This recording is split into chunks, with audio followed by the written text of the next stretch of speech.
It feels like allergies. Didn't feel like sickness, felt like allergies. And he said, yeah, we have a little dust here. So,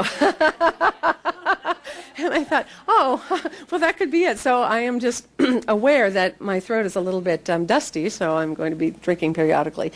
So we're talking about back to the basics. This is January. It's the time to reflect on a lot of different levels about what's new and what do we want to release and where are we.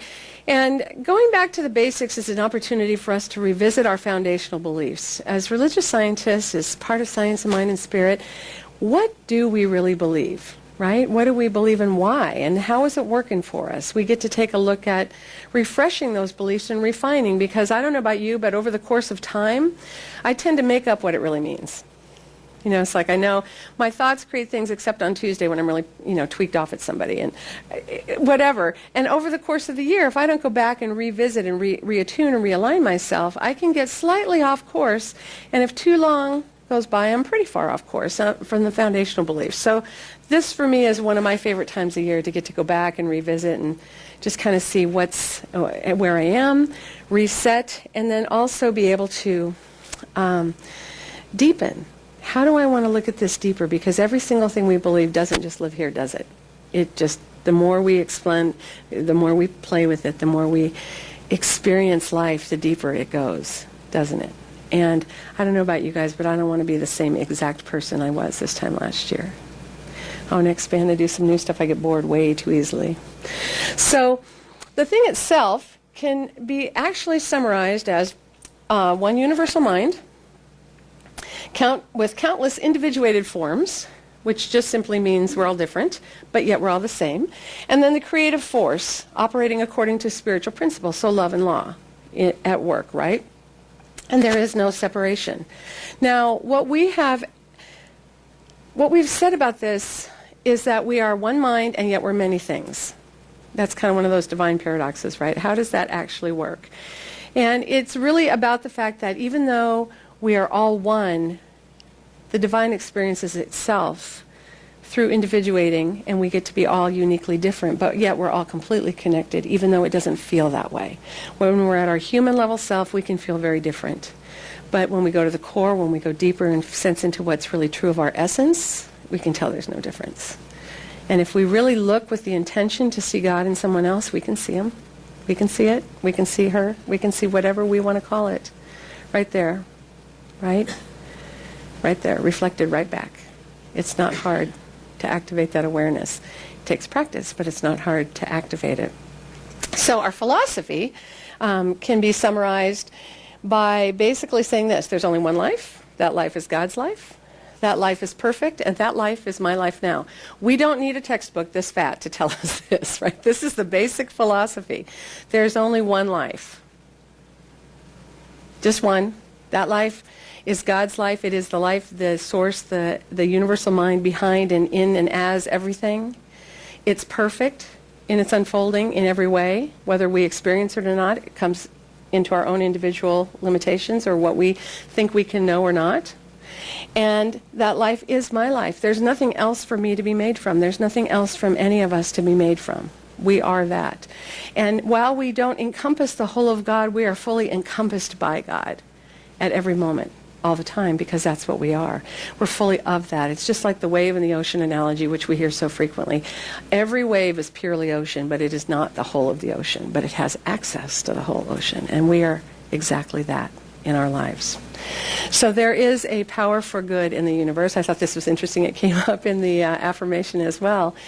It is greater than we are, and we can use it. And what this actually means for us, good morning. What this actually means for us is that this power is available to us, and it's not only that we can use it, we use it constantly. We are using it 24/7, not always consciously. I'm thinking about doing a book calling Manifesting Bankruptcy and Other Manifesting Mistakes. Because, I was involved in that experience, and this was a number of years ago, and when I had a business fail, and I had no idea about these teachings at that time, not the way I know it now. And I can look back now and see, oh, I can see where that happened. And did I set out and go, I think I'm going to get up in the morning and, wreck my life? No, not so much. But but that was the sum of the experience because I was ignorant to the law. So this power in the universe is always operating. It is a power for good, but we have eternal freedom within it, and so we can choose how to work with it or how not to work with it. So it actually is a better opportunity for us to actually take some responsibility and decide how do we learn to align with this. So this is our philosophy. This is our view of God, of the divine, of the universe. How does that differ from what the Judeo-Christian culture we live in says? Are there any differences there? This seems to me that we are in a place where we could say we're at odds, but how do we reconcile that with our oneness belief? We're all one, but we don't believe that, but you believe that, but now we can't get along. And what does that mean, right? Well, in the Judeo-Christian world, and I can speak to this, I used to be married to a fundamental Christian minister. I was part of a Pentecostal church. I was saved at Jesus Christ Superstar and part of the Jesus People movement in my teens and beyond. I was a worship leader. I taught the women's group, taught the Sunday school, organized Sunday schools, and in the denomination my then husband and I were in, it was a husband-wife team. So even though he had the title and he got the paycheck, I did 50% or more of the work. And that's kind of life in many ways, but, but in that environment, it was expected. It was part of it. So I have a lot of familiarity with what our culture, our Judeo-Christian culture tends to teach. I also have a personal awareness of some of the more limited belief systems that tend to come out of that, because Christianity is a wide range, isn't it? You know, and then we've got the Judaic side of it as well in our culture. And now, of course, we are a melting pot, so we've got every possible philosophy and religion and non-philosophy represented in our country. But our foundation is still very much, our collective consciousness is still very much in the West based on the Judeo-Christian way of thinking. And within that, there's a very liberal end and there's a very narrow end. And in my world, I functioned for quite a long time down at this end. So I understand where their heart is of people. They're coming from a place of fear in many cases with the judgment and all that sort of thing. But I also understand that there's a wide swath of, even within Christianity, that doesn't agree. So then how could there be just one thing, right? That's what started my path of taking a look at this. So, but the Judeo-Christian culture believes in one God, right? We believe in one God. Those things are both true. One devil. Yeah, we don't have that so much. We have lots of devils. It depends on how we show up in our lives, right? But the devil in the Christian world is a fallen angel, which is a created being, but somehow managed to have almost as much power as God does, because there's this wrestling and this war happening. But really what that's about is the fundamental nature of the fault of the humans who just had the bad sense to be born unworthy. So that's kind of how that story plays out. And good and evil are nearly equal forces, right? And so we hear this a lot in our culture. And humanity is in bondage. That is the fundamental belief of both the Judaic and the Christian culture, and that we need to be saved from that. So in Science of Mind, we believe in one universal mind. We can go with the one God thing, but we believe this is an ever-creative mind. This is an ever-creative force, that God is always forward-moving. You can see this in nature. You can see it everywhere. Things are always creating. We can create constantly. And we get to choose which direction we direct our energy to create in, right? We believe that this mind operates according to universal law, and that it expresses and experiences itself through creation, as I said a minute ago. We believe that we have full freedom. We're not born into bondage. We're born into full freedom. Ernest Holmes, in the opening chapter, the thing itself of the textbook, actually says divine freedom is the plan. I didn't bring it here. Divine freedom is the plan of God. That bondage is not ordained of God. Divine freedom is the plan. What if that were true? How would that change how we engage if we really stop to think into that? How does that work if I'm free, really? And I have permission to be free in a really big way. It's a very different way of looking at it. In the Judeo-Christian world, the failure to honor God means it is basically the root cause of and an unrecoverable thing in general for sin in the race. And sin simply is an old archery term that means missing the mark, but it has been taken up to become a really big thing in our culture. And whether we believe it or not, we have had this built into our belief system and our colloquial speak and everything since we were children. It's just part of the sea in which we swim in this culture. There's a God sacrifice required. How many things do we hear that, no pain, no gain, right? These sorts of things are in our culture about we have to sacrifice, we have to struggle, life isn't worth anything unless we do, and that's a false belief. It's a false belief coming from a different kind of culture that doesn't align with what we believe. In the Judaic world, they did animal sacrifice and other kinds of sacrifice were required, still living to particular rituals, and even the Sabbath, and which is supposed to be a very time of rest and reflection and all that. There's still a whole lot of to-dos that are required with it that involve sacrificing certain things. We also see this in the Islamic tradition, where Ramadan, they don't eat for the entire month. There's a self-sacrifice there. There's a purifying process that goes on through sacrifice. That's kind of how it works. In the Christian world, of course, Jesus was the sacrificial lamb sent to atone for our sins, and that there was somehow no other choice.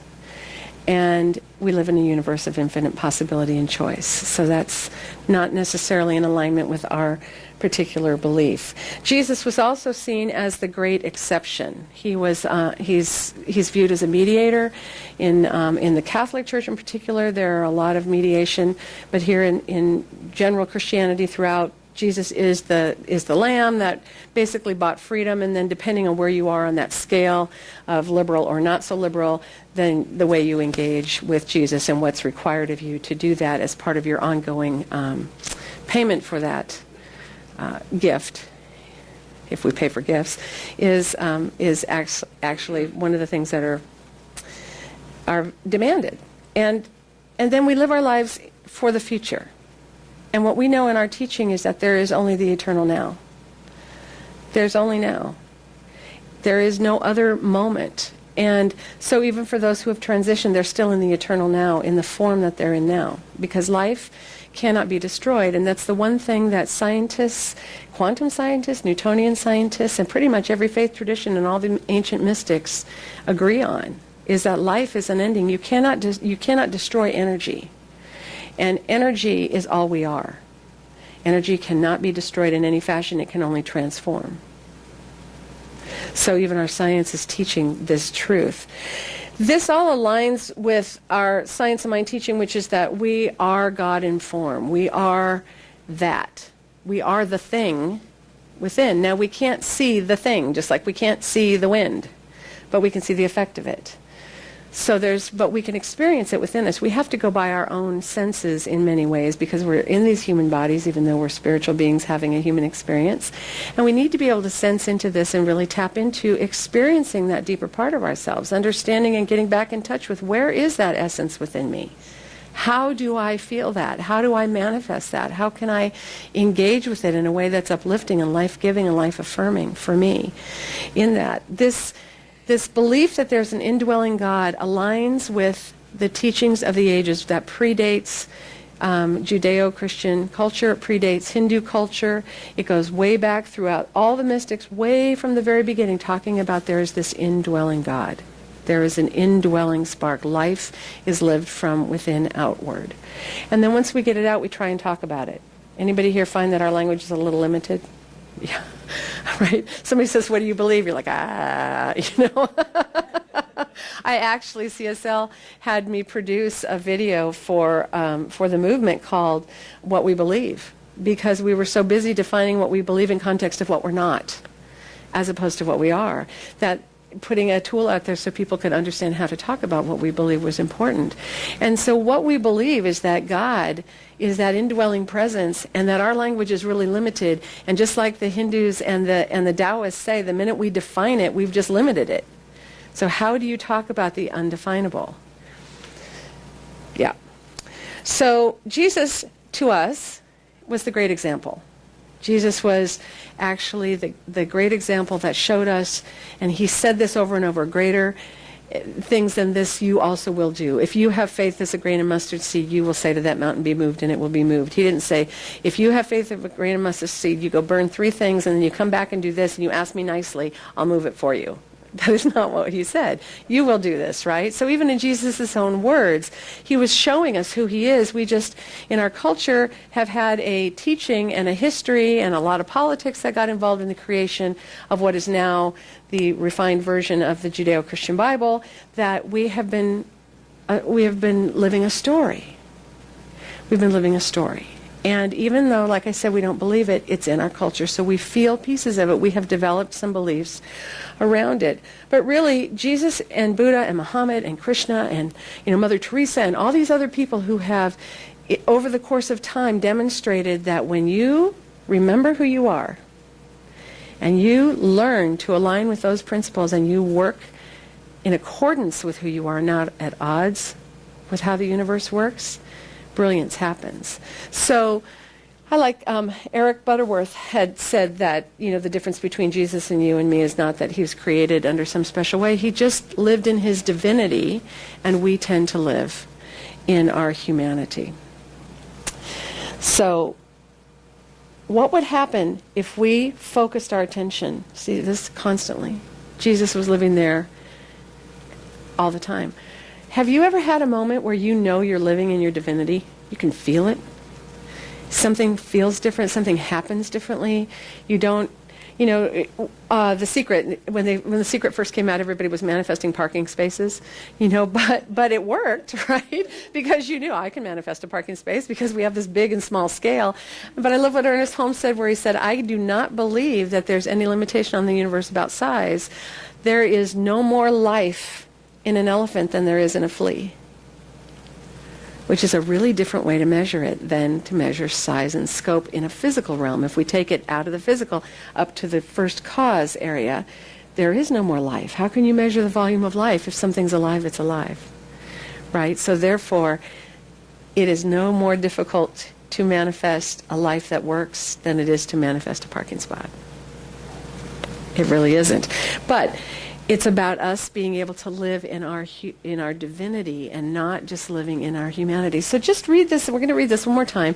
I want you to feel into it and see, do you believe this? And if you don't, where are some of the places that it's catching you with a yeah, but, So the great difference between Jesus and you and me is not that he was created under some special dispensation, but that he acted constantly at the level of his divinity, which, I will interject, is our divinity. It's the same divinity.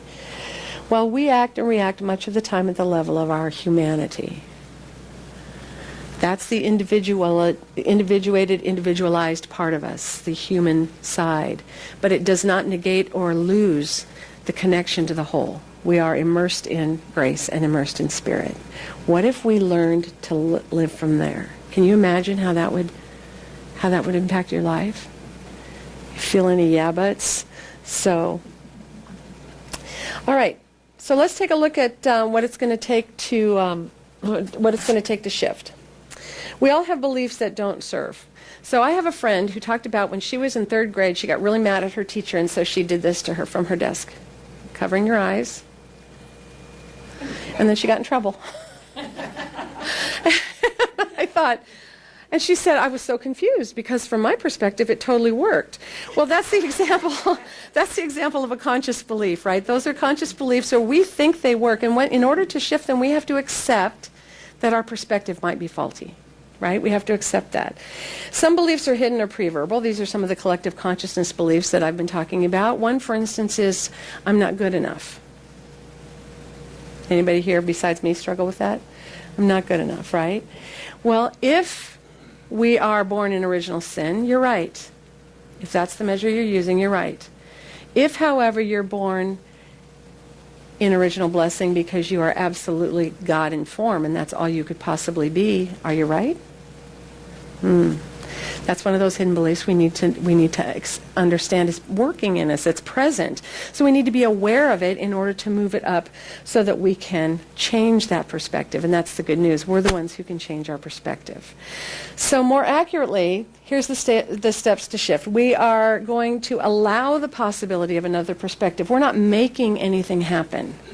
We don't create laws. We don't create spiritual principle. We discover it and we align with it. That's what Ernest Holmes taught. It's in the textbook. It says that. That's exactly what we do. We simply learn how to align with it. We accept the spiritual truth or the mystery of the situation. Now, sometimes I've found that when I want to accept the spiritual truth, I want it to be concrete. I want to have a map. I want to know exactly how it functions. I want to know how to think about it logically. And where am I? Am I in my humanity or my divinity when that's my demand list? Right. I'm in my humanity, which is always limited. So if I step it up to my divinity, then what I can understand is that the mystery may be actually in operation. Sorry, I made the mistake of tucking my hair and it messed up with my microphone for the camera. So the third step is that once we've done those two things, then we can align with spiritual truth and principle. So we're not trying to get principle to align for us. And if we are, we're working way too hard because it's never going to happen. What we need to do is remember, wait a minute, I am a divine emanation of the God consciousness. There is a Christ light within me. How do I align with the spiritual truth that I am more than enough? There's no enough to measure. I just am. Along with the rest of the universe. We just are. That's how we are.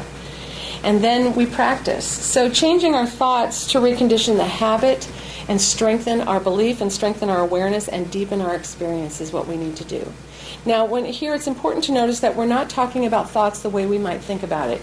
We tend to think, change your thinking, change your life. So you see people going karma cap or, cancel, or things like this about a thought that went by. And Ernest is not saying that. And he actually went back and said, in Living the Science of Mind, he says, and I'm just going to go ahead and read it so you can see here exactly. I believe that the heart of the universe, the essence of reality or God, the living spirit, is the essence of pure feeling. I believe that feeling is back of every creative impulse, whether in God or man. I think that feeling is a fundamental essence of the universe, part of the nature of reality. If we can accept the proposition that feeling and emotion are certain ways of thinking and actually reduce them to thought, to mind and action, so now you're taking it from the feeling tone is up in the divinity level, moving it into how do we work with it here. We go into the intellectual and moving it to mind and action. It's our thought. We can see how it is that thought can change it. But it isn't that we're doing it from our brain, right? We cannot do this by intellect alone, he says. He goes on to say we must consciously recognize and activate our union with the infinite oneness with life, with our partnership with God. So we manifest, we change our thinking by changing that feeling tone. We change the awareness. We move into both a higher and a deeper state so that we're able to shift in that way. So I'm wondering, what would it be like if we were to fully align with the truth of our inexorable oneness with all that is? How would that change your day? How would it have just changed your morning? If you woke up and that was your first step, was to align consciously and remember who you are. Get yourself to where you're higher and deeper, and then decide on what you're going to do for the day. What if we allow for the possibility that our perspective can be sharpened? What if we focus deeply to activate a feeling of knowing the spiritual truth, and then we open to accept it fully, as opposed to arguing for our own limitations? Oh, you're all looking at me so holy. Am I the only one who argues for my limitations? And then how would life be different if we invested our time and our life energy on aligning with the truth through intentionality and a fervent daily practice?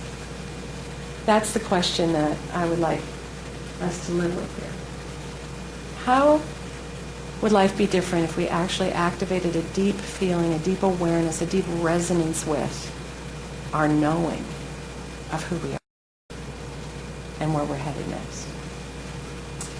So what I'd like to do is I'd like to move us into a meditation. We're going to do a meditation, and I'll do a song as part of our prayer. And what I'd like you to just think about here is experiencing, allowing yourself just to sense in and experience the deeper part of you. You know where that essence is. If you allow it and don't try and find it, it's not missing. We don't need to search for anything.